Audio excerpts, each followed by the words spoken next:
Hindi napigilan ni Ingkit at David na maluha sa isa't isa.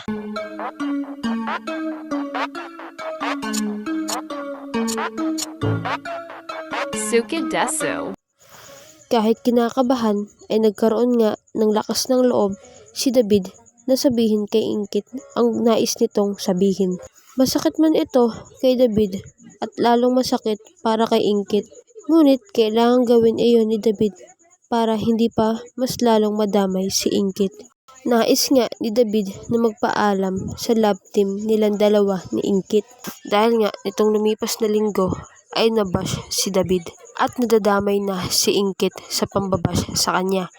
Kaya naman hanggat maaga pa ay siya na mismo ang pumutol ng lubid sa kanilang dalawa ni Ingkit dahil ayaw niyang madamay si Ingkit dahil mas inaalala ni David si Ingkit kaysa sa sarili nito.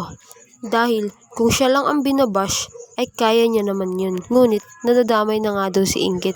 Kaya hanggat maaga pa ay ayaw niyang bigyan ng problema si Ingkit. Naintindihan naman iyon ni Ingkit.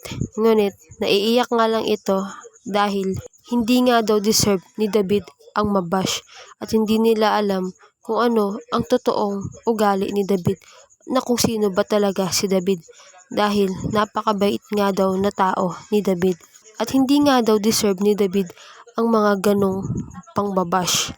Kahit nga si David ay naiyak na rin, di na rin kinaya ang nararamdaman nito dahil nakakaiyak naman talaga ang lahat ng mga sinabi ni Ingkit at sobrang nakakahawa din talaga ang iyak nito. At syempre, kahit sino maiiyak sa ganong sitwasyon dahil syempre papasok sa utak mo at maaalala mo ang lahat ng pambabash na ginawa sa iyo na hindi mo naman talaga deserve. Dahil yung mental health o emosyon talaga ng tao ang mas naapektuhan doon. Kaya ganun na lamang ang nangyari sa dalawa.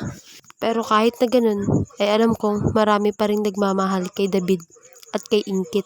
Nevermind na lang ang mga bashers. Maraming salamat po sa panonood at pakikinig. Please do not forget to like, leave a comment, share, and subscribe po sa aking munting YouTube channel. Maraming salamat po. God bless us all.